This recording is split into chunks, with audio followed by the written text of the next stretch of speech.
Hi friends, ഇന്ന് റീന എഴുതിയിരിക്കുന്ന ഒരു മെയിലാണ് വായിക്കുന്നത്. മാഡം, എൻ്റെ പേര് റീന. എനിക്കൊരു കലാകാരിയാക്കണമെന്നായിരുന്നു ആഗ്രഹം. ഞാൻ നന്നായി പാട്ട് പാടുകയും ഡാൻസ് കളിക്കുകയും ചെയ്യും. പക്ഷേ വീട്ടുകാർക്ക് അതിനോട് താല്പര്യമൊന്നും ഉണ്ടായിരുന്നില്ല. എവിടെയെങ്കിലും പോയി തുള്ളാനും കൂത്താടാനും പറ്റില്ല, നന്നായി പഠിക്ക് എന്നാണ് അവർ പറഞ്ഞിരുന്നത്. എങ്കിലും എൻ്റെ ആഗ്രഹങ്ങൾ ഞാൻ ഉപേക്ഷിച്ചില്ല. വലുതാകും തോറും അത് കൂടി വന്നു. പിന്നെ അതോടൊപ്പം സ്വർണത്തോടും ഡയമണ്ട്സിനോടും ഒക്കെ എനിക്ക് ഭയങ്കര താല്പര്യമായിരുന്നു. എന്നാൽ അതിനുള്ള സാമ്പത്തികമൊന്നും വീട്ടിലില്ല. പഠിക്കുന്ന സമയത്ത് പരസ്യത്തിലെ നായികമാർ ഇടുന്ന ആഭരണങ്ങൾ കണ്ടിട്ട് ഞാൻ വീട്ടിൽ പറഞ്ഞിട്ടുണ്ട്. അപ്പോൾ നിന്റെ കല്യാണം കഴിഞ്ഞ് നിന്റെ ഭർത്താവിനോട് വാങ്ങിത്തരാൻ പറഞ്ഞാൽ മതിയെന്നായിരുന്നു മറുപടി. അങ്ങനെ പഠിത്തമൊക്കെ കഴിഞ്ഞ് ഒരു ജോലി കിട്ടിയതും എന്നെ കല്യാണം കഴിപ്പിച്ചു. ഭർത്താവ് നല്ല ആളാണ്. ഞാൻ എൻ്റെ ആഗ്രഹത്തെപ്പറ്റി അദ്ദേഹത്തോട് പറഞ്ഞിട്ടുണ്ട്. പക്ഷേ അദ്ദേഹം പറഞ്ഞത്, എനിക്ക് പ്രശ്നമൊന്നുമില്ല, പക്ഷെ നീ പ്രോഗ്രാമുകൾക്കൊക്കെ പോകുമ്പോൾ നാട്ടുകാർ അതും ഇതുമൊക്കെ പറയും. ആഭരണങ്ങളൊക്കെ ഭർത്താവ് എനിക്ക് സമ്മാനമായി തരണമെന്നായിരുന്നു എൻ്റെ ആഗ്രഹം. എന്നാൽ ആവശ്യപ്പെട്ടാൽ പോലും ഒന്നും അദ്ദേഹം വാങ്ങിത്തരാറില്ല. ഈ ആഭരണങ്ങളുടെയൊക്കെ ആവശ്യം നിനക്കുണ്ടോ? ഒന്നോ രണ്ടോ വട്ടമല്ലേ ഇടുന്നുള്ളൂ, എന്തിനാ വെറുതെ പൈസ കളയുന്നത് എന്നായിരുന്നു അദ്ദേഹത്തിൻ്റെ മറുപടി. അങ്ങനെ അഡ്ജസ്റ്റ് ചെയ്ത് ഞാൻ മുന്നോട്ട് പോയി. കുറച്ചുനാൾ കഴിഞ്ഞപ്പോൾ ഭർത്താവ് ജോലി ഉപേക്ഷിച്ച് ബിസിനസ് തുടങ്ങി. പക്ഷേ ആ ബിസിനസ് പരാജയപ്പെട്ടു. ഉള്ളതെല്ലാം വിറ്റ് കടങ്ങൾ തീർത്തു. മറ്റു വഴികളൊന്നുമില്ലതായപ്പോൾ ഞങ്ങൾ കേരളത്തിൽ നിന്ന് വേറൊരു സംസ്ഥാനത്ത് എത്തിപ്പെട്ടു. ഭർത്താവിന് പെട്ടെന്നുടനെ ജോലി ശരിയായി. പക്ഷേ എനിക്ക് ജോലിയൊന്നും ശരിയായില്ല. ഭർത്താവ് എന്നോട് പറഞ്ഞു, നിനക്ക് വേണമെങ്കിൽ പ്രോഗ്രാംസിനൊക്കെ പോയിക്കോളൂ, ഇവിടെ ആകുമ്പോൾ ആരും നമ്മളെ ഒന്നും പറയില്ല. അങ്ങനെ ഞാൻ ചില സ്റ്റേജ് പ്രോഗ്രാംസിനൊക്കെ പോകാൻ തുടങ്ങി. അതിൽ നിന്നും അത്യാവശ്യം പണം കിട്ടുമായിരുന്നു. ഞാനും സമ്പാദിക്കാൻ തുടങ്ങി. അപ്പോൾ ഭർത്താവിന് വീണ്ടും ബിസിനസ് ചെയ്യണമെന്ന് മോഹം. ഞാൻ പറഞ്ഞു, വേണ്ട, ഒരിക്കലെല്ലാം നഷ്ടപ്പെട്ടതല്ലേ. ഭർത്താവ് പറഞ്ഞു, അന്ന് എനിക്ക് ബിസിനസ്സിനെ പറ്റി പൂർണ്ണമായി ഒന്നും അറിയില്ലായിരുന്നു, ഇപ്പോൾ എനിക്കെല്ലാം അറിയാമെന്ന് പറഞ്ഞു. അതല്ല ചേട്ടാ, കുറച്ചുകൂടി മെച്ചപ്പെട്ടിട്ട് പോരെ അതിനെപ്പറ്റി ചിന്തിക്കുന്നത്. പേടിക്കാതെടി, നമ്മൾ ഇതിലൂടെ രക്ഷപ്പെടുമെന്ന് പറഞ്ഞു. അങ്ങനെ അദ്ദേഹം ബിസിനസ് തുടങ്ങി. ആദ്യം വിജയിച്ചു. പക്ഷേ ഒട്ടും പ്രതീക്ഷിക്കാതെ അതെല്ലാം തകർന്നടിഞ്ഞു. കൂടാതെ ഭർത്താവിന് ജോലി നഷ്ടപ്പെട്ടു. ഭർത്താവ് ആകെ തകർന്നു. എങ്കിലും ഞാൻ കുറ്റപ്പെടുത്തിയില്ല. എനിക്ക് കിട്ടുന്ന വരുമാനം കൊണ്ട് എന്താവാനാ? അങ്ങനെ കിട്ടുന്ന സമയമെല്ലാം ഞാൻ പ്രോഗ്രാമിന് സമയവും കാലവും ഒന്നും നോക്കാതെ പോകാൻ തുടങ്ങി. എൻ്റെ ഒപ്പം പ്രോഗ്രാമിന് വരുന്ന സ്ത്രീകൾക്ക് എൻ്റെ കാര്യങ്ങൾ അറിയാം. അവർക്കൊക്കെ ഇത് ജീവിതമാർഗമായിരുന്നു. അതുകൊണ്ട് മറ്റു പല കുത്സിത പ്രവർത്തനങ്ങൾക്കും അവർ പോകാറുണ്ട്. എൻ്റെ കാര്യം കൂടുതൽ മോശമായി വന്നപ്പോൾ അവർ പറഞ്ഞു, എടി, നീയും കൂടി ഒന്ന് അഡ്ജസ്റ്റ് ചെയ്യൂ, റിച്ചായിട്ടുള്ള ആണുങ്ങൾ ഇഷ്ടം പോലെ ഉണ്ടെന്ന്. അതെനിക്ക് പറ്റില്ലെന്ന് പറഞ്ഞപ്പോൾ അവർ പറഞ്ഞു, അങ്ങനെയെങ്കിൽ നിനക്ക് ആണുങ്ങളുടെ ഇടയിൽ നിശാ ക്ലബ്ബുകളിലോ അല്ലെങ്കിൽ നൈറ്റ് പാർട്ടിക്കോ ഡാൻസ് ചെയ്യാൻ പറ്റുമോ? കോസ്റ്റ്യൂംസൊക്കെ വളരെ കുറവായിരിക്കും എന്ന് പറഞ്ഞു. ഞാൻ പറഞ്ഞു, അങ്ങനെ ചെയ്യാം, പക്ഷേ എനിക്കെന്താ സുരക്ഷിതത്വമെന്ന്. അവർ പറഞ്ഞു, നോക്കിയും കണ്ടു നിന്നാൽ മതി, മാന്യന്മാരാണ്, എല്ലാവരുടെയും മുന്നേ വെച്ച് തട്ടലും മുട്ടലും മാത്രമേ ഉണ്ടാകൂ, പിന്നെ പേഴ്സണലായിട്ട് വരും, ആ സമയത്ത് താല്പര്യമില്ലെന്ന് പറഞ്ഞ് രക്ഷപ്പെട്ടാൽ മതി എന്ന് പറഞ്ഞു. അത് കേട്ടുകൊണ്ട് ഞാനും അത്തരം പ്രോഗ്രാമിനൊക്കെ പോകാൻ തുടങ്ങി. മാഡം, കോസ്റ്റ്യൂംസിൻ്റെ കാര്യമൊക്കെ പറഞ്ഞു കഴിഞ്ഞാൽ വളരെ കുറവാണ്. നാമമാത്രമായ വസ്ത്രം മാത്രം. പിന്നെ ചിലരാണെങ്കിൽ നമ്മളോട് അടുത്ത് വന്ന് കുത്സിതങ്ങൾ കാണിക്കാൻ ശ്രമിക്കും. ചിലർ റൂമിലേക്ക് ക്ഷണിക്കും, ചിലർ പണം ഓഫർ ചെയ്യും, ചിലർ വേറെ നമ്മളുടെ ഇഷ്ടമൊന്നുമില്ലാതെ സ്വകാര്യമായ പല കാര്യങ്ങളിലേക്ക് നമ്മളെ ആനയിക്കും.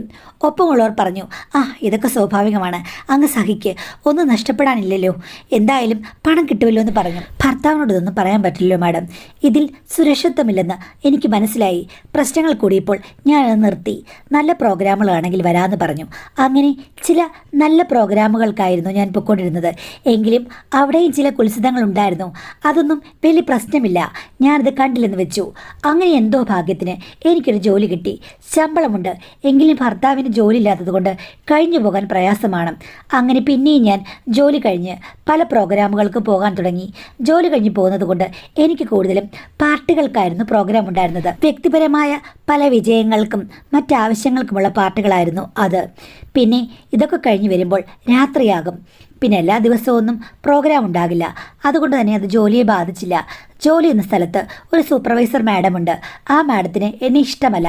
എന്ത് ചെയ്താലും എൻ്റെ മേൽ കുറ്റമാണ്. ചിലപ്പോൾ ഞാൻ മലയാളി ആയതുകൊണ്ടായിരിക്കും. അങ്ങനെ പ്രോഗ്രാമും ജോലിയുമായി ഞാൻ മുന്നോട്ട് പോയി. ഒരു ദിവസം പാർട്ടിയിൽ ഡാൻസ് ചെയ്യുമ്പോൾ ഒരാൾ വന്ന് എൻ്റെ മുന്നിലിരുന്നു. ആരോ പ്രധാനപ്പെട്ട ആളാണെന്ന് തോന്നി. ഡാൻസ് കഴിഞ്ഞ് അയാൾ ഞങ്ങളെ പരിചയപ്പെടാൻ വന്നു. നിങ്ങളുടെ ഡാൻസ് നന്നായിരുന്നു, എന്താ കുട്ടിയുടെ പേരെന്ന് എന്നോട് ചോദിച്ചു. ഞാൻ പേര് പറഞ്ഞു. ഞാൻ മലയാളിയാണെന്ന് അറിഞ്ഞു കഴിഞ്ഞപ്പോൾ അയാൾ എന്നോട് കൂടുതൽ സംസാരിച്ചു. എനിക്ക് വേറെയും ജോലി ഉണ്ടെന്നും ഇത് താല്പര്യമുള്ളത് കൊണ്ട് വന്ന് ചെയ്യുന്നതാണെന്നും പറഞ്ഞപ്പോൾ പുള്ളി എന്നെ അഭിനന്ദിച്ചു. എന്താവശ്യമുണ്ടെങ്കിലും വിളിക്കണമെന്ന് പറഞ്ഞു. അപ്പോൾ കാർഡും തന്നപ്പോൾ എല്ലാവരും എന്നെ കളിയാക്കി. അയാൾക്ക് എന്തിനോട് എന്തോ താല്പര്യമുണ്ടെന്ന്. ഞാൻ പറഞ്ഞു പോടി, മലയാളിയാണെന്ന് അറിഞ്ഞുകൊണ്ടായിരിക്കുമെന്ന് പറഞ്ഞു. പിന്നെയും അവരെന്നെ കളിയാക്കുകയാണ് ചെയ്തത്.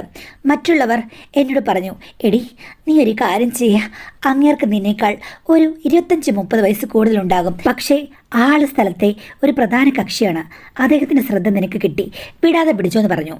ഞാൻ ചോദിച്ചു അയാൾ ശരിക്കും ആരാണ്? അപ്പോൾ അവർ പറഞ്ഞു അദ്ദേഹം ഇവിടുത്തെ വലിയൊരു രാഷ്ട്രീയ നേതാവാണ്, മന്ത്രിമാർ പോലും അദ്ദേഹം പറഞ്ഞതേ കേൾക്കൂ, പിന്നെ ഭയങ്കര സ്വത്തും ബിസിനസ്സും ഒക്കെയുണ്ട്. അങ്ങനെ കുറച്ച് ദിവസം കഴിഞ്ഞപ്പോൾ എന്നെയും കുറച്ച് പേരെയും പിരിച്ചുവിടാൻ പോവുകയാണെന്ന് ഞാൻ അറിഞ്ഞു. സൂപ്പർവൈസർമാരത്തോട് ഞാൻ ഇതിനെപ്പറ്റി ചോദിച്ചു. അപ്പോൾ അവർ പറഞ്ഞു നിന്നെയൊക്കെ പിരിച്ചുവിടണം, എങ്കിലേ ശരിയാകൂ, കുറച്ച് പേരെ മാത്രമാണ് സ്ഥിരപ്പെടുന്നത്, ഇതിലെനിക്ക് ഒന്നും ചെയ്യാനില്ലെന്നും. ഇനി എന്ത് ചെയ്യുന്ന ആലോചിച്ച് ഞാൻ വിഷമിച്ചു. വീട്ടിൽ വന്ന് ഭർത്താവിനോട് പറഞ്ഞു. ഭർത്താവ് വിഷമിച്ചു. അപ്പോഴാണ് ആ രാഷ്ട്രീയക്കാരൻ്റെ കാര്യം എനിക്ക് ഓർമ്മ വന്നത്. ഞാൻ അദ്ദേഹത്തെ പോയി കണ്ടു. അദ്ദേഹം ആരെയോ കാര്യങ്ങൾ വിളിച്ചു പറഞ്ഞു. എൻ്റെ ജോലി ശരിയാകുകയും ചെയ്തു.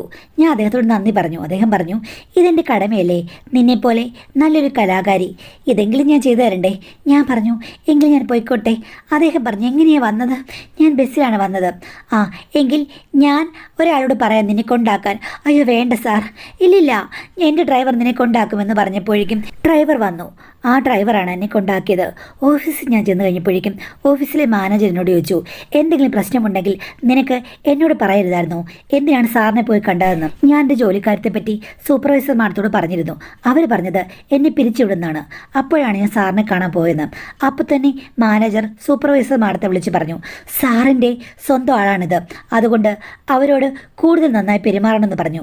അതോടുകൂടി സൂപ്പർവൈസർ മാഡത്തിന് മുന്നേ ഒടിഞ്ഞു. പിന്നീട് എല്ലാവരും എന്നോട് നല്ല രീതിക്കാണ് പെരുമാറിയത്. ഒരു ദിവസം രാഷ്ട്രീയക്കാരനായ നേതാവ് എന്നെ വിളിച്ചു. അങ്ങയുടെ വീട്ടിലേക്ക് ചെല്ലണമെന്ന് പറഞ്ഞു. എന്തിനാണെന്ന് ഞാൻ ചോദിച്ചില്ല, വരാമെന്ന് പറഞ്ഞു. ഓഫീസിൽ പറഞ്ഞു കഴിഞ്ഞപ്പോൾ അവർ പറഞ്ഞു ആ സാറിൻ്റെ അടുത്തേക്കല്ലേ, പൊയ്ക്കോളൂന്ന് പറഞ്ഞ് എനിക്ക് ലീവും അനുവദിച്ചു. അങ്ങനെ അദ്ദേഹത്തിൻ്റെ വീട്ടിലെത്തി. അവിടുത്തെ ജോലിക്കാരൻ പറഞ്ഞു സാറ് റൂമിലുണ്ടെന്ന്. എൻ്റെ ഉള്ളിൽ ചെറിയൊരു പേടിയുണ്ടായിരുന്നു. ഞാൻ റൂമിലേക്ക് പോയി. അദ്ദേഹം അവിടെ ബെഡിൽ ചാരി കിടക്കുകയായിരുന്നു. എന്നെ കണ്ടപ്പോൾ എഴുന്നേറ്റിട്ട് കൈ തന്നുകൊണ്ട് പറഞ്ഞു ഞാൻ കാത്തിരിക്കുകയായിരുന്നു നിന്നെയെന്ന്. അയ്യോ അതെന്തിനാ സാർ, എന്നെ എന്തിനാ വിളിപ്പിച്ചെന്ന് ചോദിച്ചപ്പോൾ അയാൾ എനിക്ക് ഒത്തിരി വസ്ത്രങ്ങളും ആഭരണങ്ങളും കാണിച്ചു തന്നു. അത് കണ്ട് ഞാൻ അത്ഭുതപ്പെട്ടു. എന്നോട് ചോദിച്ചു ഇതൊക്കെ എങ്ങനെയുണ്ട്? വളരെ നന്നായിട്ടുണ്ട്, എല്ലാം നിനക്ക് വേണ്ടി വാങ്ങിയതാണ്. എനിക്ക് വേണ്ടിയോ? അദ്ദേഹം വലിയൊരു ഡയമണ്ടിൻ്റെ മാല എടുത്തിട്ട് എന്നോട് പറഞ്ഞു ഇതിട്ട് നോക്കാൻ. ഞാനപ്പോൾ ഏതോ സ്വപ്നലോകത്തിലായിരുന്നു. ഞാനത് വാങ്ങി കഴുത്തിലിട്ട് നോക്കുമ്പോൾ അദ്ദേഹം പിന്നിൽ വന്ന് ചേർന്ന് നിന്നു. എൻ്റെ തോളിൽ കൈവച്ചു. എൻ്റെ മനസ്സിൽ ചെറിയൊരു പേടി തോന്നുന്നു. പക്ഷേ പെട്ടെന്ന് തന്നെ അദ്ദേഹം എന്നെ ആശ്ലേഷിച്ചു. അദ്ദേഹം മുത്തം നൽകി. ഞാൻ ഞെട്ടലോടെ അകന്നു മാറി. ഞാനാണെങ്കിൽ അദ്ദേഹത്തിൻ്റെ പ്രവൃത്തിയിൽ ആകെ പരിഭ്രമിച്ചു പോയിരുന്നു. അദ്ദേഹം പറഞ്ഞു സോറി എന്ന്. എനിക്ക് നിന്നെ കണ്ടപ്പോൾ കൺട്രോൾ കിട്ടിയില്ലെന്നും എനിക്ക് എന്താ പറയേണ്ടതെന്ന് അറിയില്ല.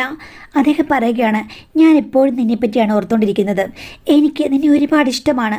നിന്നെ എനിക്ക് സ്വന്തമാക്കണം. എനിക്ക് മറ്റൊരാഗ്രഹവുമില്ല, സ്വർണമോ ഡയമണ്ടോ എന്തോ. നീ പറയുന്നത് എന്ത് ഞാൻ നിനക്ക് തരാം. ഞാൻ ഒന്നും മിണ്ടിയില്ല. അദ്ദേഹം പിന്നെയും എൻ്റെ അടുത്ത് വന്ന് എൻ്റെ തോളിൽ കൈവച്ചു. ഞാൻ ഒന്നും മിണ്ടാതെ നിന്ന് കഴിഞ്ഞപ്പോൾ പിന്നെ അദ്ദേഹം പറഞ്ഞു ഒരുപാട് ഇഷ്ടമാണ്, പ്ലീസ് നീ എൻ്റേതാകൂന്ന്. ഞാൻ ഇല്ല എന്ന് തലയാട്ടി. അദ്ദേഹം എൻ്റെ തോളിൽ നിന്ന് കൈയെടുത്ത് തിരിച്ചു പോകാൻ തുടങ്ങി. ഞാൻ എപ്പോൾ ഓർത്തു എനിക്കാരും ഒരു സഹായം ഓഫർ ചെയ്തിട്ടില്ല. ഞാൻ ഇത്രയും നാൾ അധ്വാനിക്കുകയായിരുന്നു. ഈ സ്വർണ്ണാഭരണങ്ങളൊക്കെ ഇടണമെന്നും ഡയമണ്ട് ഇടണമെന്നും മോഹം മാത്രം. ഇന്ന് വരെ കൊതി തീരെ ഒന്നും ആരും എനിക്ക് വാങ്ങിച്ചു തന്നിട്ടില്ല. എനിക്ക് വാങ്ങിക്കാനും പറ്റിയിട്ടില്ല. അദ്ദേഹത്തെ പോകാൻ അനുവദിക്കരുത് എന്നെൻ്റെ മനസ്സ് പറഞ്ഞു. ഞാൻ പോകാൻ തുടങ്ങി. അദ്ദേഹത്തിന് കൈ പിടിച്ച് വലിച്ചു. അപ്പോൾ അദ്ദേഹത്തിന് സന്തോഷമായി. അദ്ദേഹം എന്നെ എടുത്ത് വട്ടം കറക്കി പഞ്ഞി പോലുള്ള മെത്തയിലേക്ക് ഇട്ടു. മാഡം പിന്നീട് അവിടെ സ്വർഗത്തിലേക്കുള്ള വഴി തുറക്കുന്ന മഹായജ്ഞമായിരുന്നു നടന്നിരുന്നത്. എന്നെ ഏറ്റവും കൂടുതൽ അത്ഭുതപ്പെടുത്തിയത് എൻ്റെ ഇഷ്ടങ്ങൾ അദ്ദേഹം ചോദിച്ച് മനസ്സിലാക്കി. നിന്റെ കാര്യം കഴിഞ്ഞിട്ട് മതി എൻ്റെ കാര്യം എന്നാണ് അദ്ദേഹം പറഞ്ഞത്. അങ്ങനെ തന്നെ സംഭവിപ്പിക്കുകയും ചെയ്തു. ഞാൻ അത്ഭുതപ്പെട്ടു പോയി. ഇങ്ങനെ ഒരാണുണ്ടോ? എൻ്റെ ഭർത്താവ് ഒരിക്കലും എന്നോടൊരു കൺസിഡറേഷൻ കാണിച്ചിട്ടില്ല. എൻ്റെ സന്തോഷത്തെപ്പറ്റി ചിന്തിച്ചത് സാറ് മാത്രമാണ്. ആ കൈകൾക്കുള്ളിൽ ഞാൻ സുരക്ഷിതയാണെന്ന് തോന്നി. സുരക്ഷിതമല്ലാത്തൊരു സമയമായിട്ട് പോലും. അങ്ങനെ രാത്രിയുടെ കാണക്കയങ്ങൾ ഞങ്ങൾ കടന്നുപോയി. പിന്നെ ഒത്തിരി ലേറ്റായിട്ടാണ് അദ്ദേഹം എന്നെ വീട്ടിൽ കൊണ്ടുവിട്ടത്. എന്താ എത്രയും ലേറ്റ് എന്ന് ഭർത്താവ് ചോദിച്ചു. അപ്പോൾ രാഷ്ട്രീയക്കാരൻ്റെ പേര് ഞാൻ പറഞ്ഞു. അദ്ദേഹത്തെ അറിയാം, അദ്ദേഹം മൂലമാണ് എനിക്ക് ജോലി സ്ഥിരപ്പെട്ടതെന്നൊക്കെ അറിയാലോ. അപ്പോൾ ഒന്നും പറഞ്ഞില്ല. അദ്ദേഹം വിളിച്ച പ്രോഗ്രാമിനാണ് ഞാൻ പോയെന്ന് പറഞ്ഞപ്പോൾ ഭർത്താവ് അടങ്ങി. പ്രശ്നങ്ങളൊന്നും ഉണ്ടായില്ല. പക്ഷേ ഇത്തിരി കഴിഞ്ഞപ്പോൾ ഭർത്താവ് എന്നോട് പറഞ്ഞു, അദ്ദേഹത്തെ പോലെ ഒരാളുമായുള്ള നമ്മുടെ ബന്ധം നമുക്കെല്ലാവർക്കും ഗുണം ചെയ്യും. അദ്ദേഹത്തെ നീ ഒരിക്കലും നഷ്ടപ്പെടുത്തരുത്. അദ്ദേഹത്തിന് എന്താവശ്യമുണ്ടെങ്കിലും നീ കൂടെ കാണണമെന്ന് പറഞ്ഞു. എന്തുദ്ദേശിച്ചാണ് എൻ്റെ ഭർത്താവ് പറഞ്ഞതെന്ന് എനിക്കറിയില്ല. പക്ഷേ ഇത്തിരി മുമ്പ് നടന്ന കാര്യങ്ങളോർത്ത് ഞാൻ ആനന്ദപുളകിതയായിപ്പോയി. പിന്നെ പല സമയത്ത് അദ്ദേഹം വിളിക്കുമ്പോൾ ഞാൻ പ്രണയപൂർവ്വം ഓടിപ്പോകും. എനിക്കിഷ്ടമാണ്. ഞാൻ അദ്ദേഹത്തിന് വിളി കാത്തിരിക്കുകയായിരുന്നു. അതിൻ്റെ ഗുണങ്ങളും എനിക്ക് ഒത്തിരി ഉണ്ടായിട്ടുണ്ട്. പിന്നെ ഹസ്ബൻഡിനോടുള്ള അടുപ്പത്തേക്കാൾ കൂടുതൽ എനിക്ക് അദ്ദേഹത്തിനോട് അടുപ്പമുണ്ട്. ഹസ്ബൻഡ് പറയുന്ന പല കാര്യങ്ങൾക്കും എനിക്ക് താല്പര്യമില്ല. പക്ഷെ സാറിൻ്റെ അടുത്ത് പോകുമ്പോൾ എനിക്ക് തല കറക്കാൻ ഒരു മടിയുമില്ല. ആക്ച്വലി അദ്ദേഹം എന്തെങ്കിലും വലിയ ടെൻഷനിലായിരിക്കുമ്പോൾ ഞാനൊന്ന് തല കറക്കും. അതോടുകൂടി അദ്ദേഹം ഓക്കെ ആകും. അദ്ദേഹത്തിൻ്റെ സ്ട്രെസ് റിലീവർ എൻ്റെ വിദഗ്ധമായ തലയാട്ടം തന്നെയായിരുന്നു എന്ന് അദ്ദേഹം എപ്പോഴും പറയും. അതിൻ്റെ ഗുണങ്ങളും എനിക്ക് വന്നുകൊണ്ടിരുന്നു. സാമ്പത്തികമായി നല്ല മെച്ചം. ഞാനൊരു നർത്തകിയാണല്ലോ. എൻ്റെ കലയല്ലേ അദ്ദേഹം ഇഷ്ടപ്പെട്ടത്. അതുകൊണ്ട് ചില സമയത്ത് ഒരു ഓഢ്യാനം എനിക്ക് കെട്ടിത്തരും.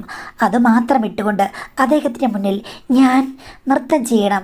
അദ്ദേഹം അത് വീഡിയോയിൽ പകർത്തും. എനിക്ക് വല്ലാത്ത നാണമാണ്. പക്ഷേ സ്വകാര്യമായി കണ്ട് ആസ്വദിക്കാനാണെന്ന് പറയും. അദ്ദേഹം പറഞ്ഞാൽ പിന്നെ ഓഢ്യാനമല്ല, അരഞ്ഞാണം വേണമെങ്കിൽ ഞാൻ കെട്ടും. ഞങ്ങൾ തമ്മിലുള്ള ബന്ധം തീവ്രമായപ്പോൾ സമയം കൂടുതലെടുക്കാൻ തുടങ്ങി. ഭർത്താവിന് സംശയങ്ങളായി. ഇടയ്ക്കിടയ്ക്ക് വിളിക്കും.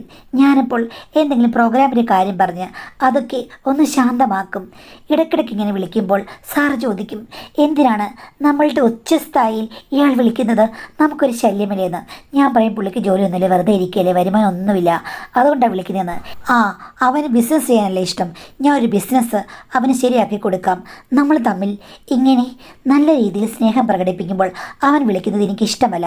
എൻ്റെ ഉള്ളമോടുകൂടി പോകുന്നു. നീ അവനോട് പറയണം, ബിസിനസ്സൊക്കെ ചെയ്യുമ്പോൾ ഇതിനിടയ്ക്ക് വിളിക്കരുത്. ഞാൻ അവന് എല്ലാ സഹായങ്ങളും ചെയ്യാവുന്ന. ഞാൻ സന്തോഷത്തോടു കൂടി അത് സമ്മതിച്ചു. കാര്യം ഭർത്താവിനെ സഹായിച്ച് ഭർത്താവ് ബിസിനസ്സിൻ്റെ പുറകെ പോയി കഴിഞ്ഞാൽ എന്നെ വിളിക്കുകയോ ശല്യം ചെയ്യുകയോ ഒന്നും ചെയ്യില്ല. അന്ന് ഞാൻ ഒത്തിരി ലേറ്റായി. അപ്പോൾ ഹസ്ബൻഡ് ചൂടായപ്പോൾ ഞാൻ പറഞ്ഞു, നിങ്ങളുടെ കാര്യം ശരിയാക്കാൻ പോയതാണ്. നിങ്ങൾക്ക് സാറ് ഒരു ബിസിനസ് ഇട്ട് തരുമെന്ന്. അത് കേട്ടതോടുകൂടി ഭർത്താവിന് വളരെ സന്തോഷമായി. അങ്ങനെ ഭർത്താവ് അദ്ദേഹത്തിൻ്റെ സഹായത്തോടുകൂടി ബിസിനസ് തുടങ്ങി. ഭർത്താവ് തിരക്കിലായതോടുകൂടി ഞാൻ വീട്ടിൽ വരുന്നതൊന്നും ശ്രദ്ധിക്കാതെയായി. അത് ഞങ്ങൾക്ക് കൂടുതൽ സൗകര്യമായി. കാരണം ഞങ്ങളുടെ സ്വകാര്യ നിമിഷങ്ങളിൽ അയാൾ ബുദ്ധിമുട്ടിക്കില്ലല്ലോ. ഒരു ദിവസം അദ്ദേഹം എന്നോട് ചോദിച്ചു, നിന്റെ ഭർത്താവിന് ഇപ്പോൾ എങ്ങനെയാണെന്ന്. ബിസിനസ്സിന് തിരക്കിലാണ്. ഇതൊന്നും അദ്ദേഹത്തിന് അറിയുമെന്ന് തോന്നുന്നില്ല. അയാൾ ഇനി എന്തെങ്കിലും പ്രശ്നമുണ്ടാക്കുമോ അറിഞ്ഞു കഴിഞ്ഞാൽ എന്നെനിക്ക് പേടിയുണ്ടെന്ന് പറഞ്ഞു. അദ്ദേഹം പറഞ്ഞു, അവനറിയുകയാണെങ്കിൽ അപ്പോൾ നോക്കാം. എന്നെ എതിർക്കാനുള്ള ധൈര്യമൊന്നും അവനില്ല. നീ എന്തെങ്കിലുമൊക്കെ പറഞ്ഞ് നിന്നെ ചോദ്യം ചെയ്തു കഴിഞ്ഞാൽ നീ നിൻ്റെ കാര്യം ഒത്തിരി ഓവറായി കഴിഞ്ഞാൽ തുറന്നു പറഞ്ഞോണം. അങ്ങനെ അദ്ദേഹം പറഞ്ഞപ്പോൾ എനിക്ക് ധൈര്യം വന്നു. പ്രതീക്ഷിച്ചത് പോലെ ഭർത്താവ് അധികം വൈകാതെ കാര്യങ്ങളൊക്കെ മനസ്സിലാക്കി. ആദ്യമൊക്കെ എന്നോട് ഒന്നും ചോദിക്കാതെ എന്തൊക്കെയോ അമർഷം കാണിച്ചു.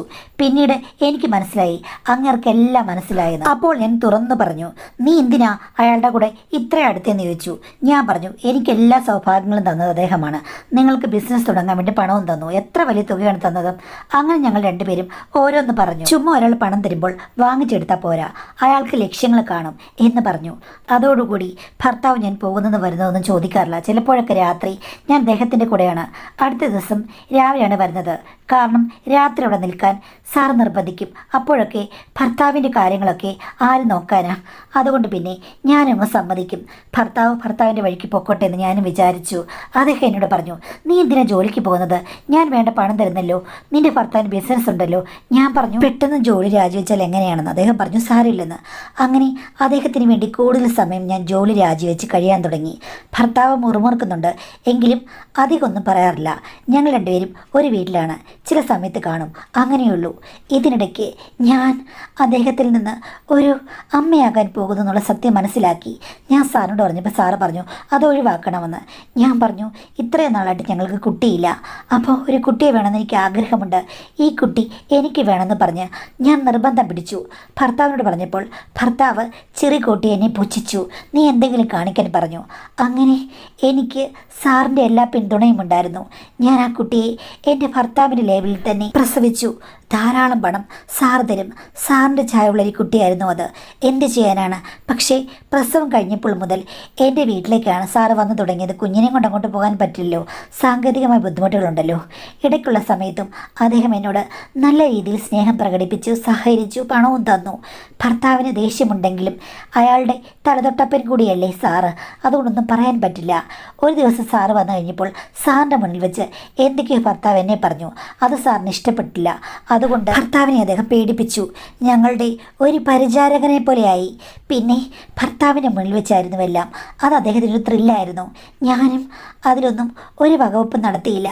ഭർത്താവ് ശരിക്കും പറഞ്ഞാൽ അവിടെ ഉണ്ടെങ്കിൽ ഞങ്ങളുടെ വേലക്കാരനെ പോലെ പെരുമാറി പല സാധനങ്ങളും സാർ അയാളെ കൊണ്ട് വാങ്ങിപ്പിക്കുമായിരുന്നു. അങ്ങനെ പൊയ്ക്കൊണ്ടിരുന്നപ്പോൾ സാറ് പറഞ്ഞു, രാഷ്ട്രീയപരമായ ചില പ്രശ്നങ്ങളുണ്ട്, എനിക്ക് നിൻ്റെ അടുത്ത് വരാൻ പറ്റില്ല. പാർട്ടിയിലും ചില മുറുമുറുപ്പുണ്ട് നീ ഞാനും തമ്മിലുള്ള ബന്ധത്തിൽ നിന്ന്. അദ്ദേഹം അകലെ നിന്ന് പറഞ്ഞപ്പോൾ എനിക്ക് എന്ത് ചെയ്യണമെന്ന് അറിയില്ലായിരുന്നു. പിന്നീട് പുള്ളിക്കാരൻ പറഞ്ഞു, നീ രണ്ടുമൂന്ന് പേരെ കൂടെ പോയി കാണണം, അവരുടെ സപ്പോർട്ട് ഉണ്ടെങ്കിലേ ഈ ബന്ധം മുന്നോട്ട് കൊണ്ടുപോകാൻ പറ്റുള്ളൂ എന്ന്. ഞാൻ വേണ്ടെന്ന് പറഞ്ഞെങ്കിലും പോകണമെന്ന് പറഞ്ഞു. പറ്റില്ലെന്ന് പറഞ്ഞപ്പോൾ അദ്ദേഹം ഞാൻ ആടുന്ന വീഡിയോ കാണിച്ചു. എന്നിട്ട് നീ എൻ്റെ രാഷ്ട്രീയ ഭാവി രക്ഷിക്കാൻ വേണ്ടി പോയേ പറ്റുമെന്ന് പറഞ്ഞു. അങ്ങനെ ഞാൻ പോയി മാഡം. 3 മുതിർന്ന നേതാക്കളായിരുന്നു. അവരുടെ മുന്നിൽ ഞാൻ നർത്തനമാടി, പിന്നെ പലതുമാടി. പക്ഷേ അത് കഴിഞ്ഞപ്പോഴേക്കും എൻ്റെ സാറിലെ രാഷ്ട്രീയത്തിൽ തിരക്കിലായി. വല്ലപ്പോഴും മാത്രം അദ്ദേഹം ഫോൺ എടുക്കുകയുള്ളൂ. പക്ഷേ ഈ പോയ 3 നേതാക്കളും എന്നെ വിളിച്ചുകൊണ്ടിരുന്നു. എനിക്ക് പലപ്പോഴും അവരുടെ ഇഷ്ടത്തിന് കൂത്താടേണ്ടി വന്നു. പിന്നെ പലപ്പോഴും അവർ പലരെയും കൂട്ടി വിളിച്ചു. ആ സമയത്തൊക്കെ അവർ വീഡിയോയും എടുത്തു. അവരുടെ എല്ലാം പക്കൽ എൻ്റെ വീഡിയോ ഉണ്ട്. അവർ വീഡിയോ കാട്ടി വിളിക്കുമ്പോൾ എനിക്ക് പോകാതിരിക്കാൻ പറ്റില്ല. അതിനിടയ്ക്ക് എനിക്ക് രണ്ടാമതൊരു കുട്ടി ഉണ്ടാകാനുള്ള എല്ലാ ലക്ഷണങ്ങളും തെളിഞ്ഞു കണ്ടു. ഭർത്താവിനോട് പറഞ്ഞു, എന്തായാലും നീ എന്നെ ഒരു മൊണ്ണയാക്കിയിരിക്കുകയല്ലേ, ഇനിയിപ്പോൾ എന്ത് നടന്നാലും എനിക്കെന്താണെന്ന്. ആ രണ്ടാമത്തെ കുട്ടിയും ഇങ്ങനെ ആയിക്കഴിഞ്ഞപ്പോൾ സാറിന് ഞാൻ പോയി കണ്ടു. അപ്പോൾ സാറ് ചോദിച്ചു ഇതെങ്ങനെ സംഭവിച്ചു എന്ന്. ഞാൻ പറഞ്ഞു, സാറ് എന്നെ കൊണ്ടുപോയ ആൾക്കാർ പിന്നെയും എന്നെ വിളിക്കുന്നുണ്ടായിരുന്നു എന്ന്. അപ്പോൾ അദ്ദേഹം പറഞ്ഞു, എനിക്കറിയില്ല, ഒറ്റ തവണത്തേക്ക് മാത്രമാണ് നിന്നെ ഞാൻ കൊണ്ടുപോയത്. അവർ ഭീഷണിപ്പെടുത്തിയെങ്കിൽ നീ എന്നോട് പറയണ്ടേന്ന്. ശരിയാണ്, ഞാൻ പറഞ്ഞില്ല. വിളിക്കുമ്പോൾ മറ്റു കാര്യങ്ങളാണ് സംസാരിച്ചത്. അദ്ദേഹം ഓടി വന്നു. എന്നിട്ട് ഡോക്ടറെ കണ്ടിട്ട് ഇതൊഴിവാക്കാൻ നോക്കി. പക്ഷെ പറ്റിയില്ല. ആ കുട്ടിയെ ഞാൻ പ്രസവിക്കേണ്ടി വന്നു. അങ്ങനെ എനിക്കിപ്പോൾ 2 കുട്ടികളുണ്ട്. സാറ് പണം തന്നിരുന്നു ആ സമയത്തൊക്കെ. ഇപ്പോൾ സാർ പൂർണ്ണമായും എൻ്റെ അടുത്ത് വരാതായിട്ട് 1.5 വർഷം കഴിഞ്ഞു. എങ്കിലും ചോദിക്കുമ്പോഴൊക്കെ നല്ല രീതിയിൽ പണം തന്ന് സഹായിക്കാറുണ്ട്. ഭർത്താവ് എൻ്റെ കൂടെ തന്നെയുണ്ട്. അദ്ദേഹം വേറെ ലോകത്താണ്, ഞാൻ വേറെ ലോകത്തും. മാഡം, ഞാനിപ്പോൾ ഒറ്റപ്പെട്ട അവസ്ഥയിലാണ്. എൻ്റെ ഭർത്താവാണെങ്കിൽ എന്നെ മൈൻഡ് ചെയ്യുന്നില്ല. ഇടയ്ക്ക് കുഞ്ഞുങ്ങളെ ശ്രദ്ധിക്കും. എനിക്കാണെങ്കിൽ ഇപ്പോൾ എൻ്റെ ഭർത്താവിൻ്റെ കൂടെ ജീവിക്കണമെന്നുണ്ട്. 1-2 വട്ടം ഞാൻ സ്നേഹം പ്രകടിപ്പിച്ചെങ്കിലും അദ്ദേഹം മൈൻഡ് ചെയ്തില്ല. അദ്ദേഹത്തെ കുറ്റം പറയാനാവില്ലെന്ന് എനിക്കറിയാം. എങ്കിലും പഴയതുപോലെ ജീവിക്കാൻ ഞാൻ എന്താണ് ചെയ്യേണ്ടത്? എൻ്റെ വീഡിയോ അവരുടെയൊക്കെ കയ്യിലുണ്ട്. അതോർത്ത് എനിക്ക് പേടിയുണ്ട്. അത് പുറത്താകുകയോ മറ്റോ ചെയ്തു കഴിഞ്ഞാൽ എൻ്റെ കുട്ടികൾ വളർന്നു വരികയല്ലേ. ഭർത്താവ് എന്നോട് സ്നേഹത്തിലായിരുന്നെങ്കിൽ എന്തെങ്കിലുമൊക്കെ പറഞ്ഞ് മറ്റേതെങ്കിലും നാട്ടിലേക്ക് പോകാമായിരുന്നു, വിദേശത്തേക്ക് പോകാമായിരുന്നു. ഇനിയിപ്പോൾ എന്ത് ചെയ്യും? മാഡം എനിക്ക് വഴി പറഞ്ഞു തരുമെന്നാണ് പറഞ്ഞിട്ടുള്ളത്. എന്തായാലും മറ്റ് ആരുടെയാണ് 2 കുട്ടികൾ? ആ 2 കുട്ടികളെയും വഹിച്ചുകൊണ്ട് നിങ്ങളുടെ ഭർത്താവ് നിങ്ങളുടെ കൂടെ നിൽക്കുന്നുണ്ടല്ലോ. അയാൾ ശരിക്കും പറഞ്ഞാൽ ഒരു വിചിത്രനായ മനുഷ്യൻ തന്നെയാണ്. ഇപ്പോഴും കൂടെ ഉണ്ടല്ലോ.